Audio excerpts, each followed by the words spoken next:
तर आज कॉलेजला जायचं होतं तर चौकात मोन्यागाठ पडला. तर बस बी आलतीच. बसमध्ये पाडादिशी आपलं चढून घेतलं तर कंडक्टरचं तिकीट काढत चालू बी झालं. शिरसगावात पोचतोय तर कार्यकर्ते हात करायला लागली होती.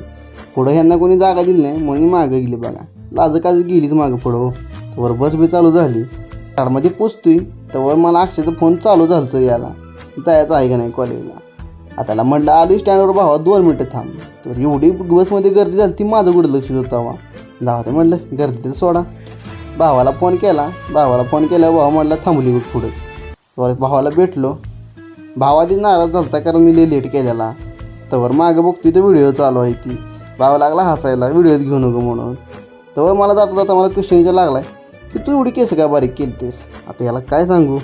आधीच केस गाया लागल्यात आणि त्यात जाऊ द्या पुढचा आपला एपिक डायलॉग ऐकूनच घ्या.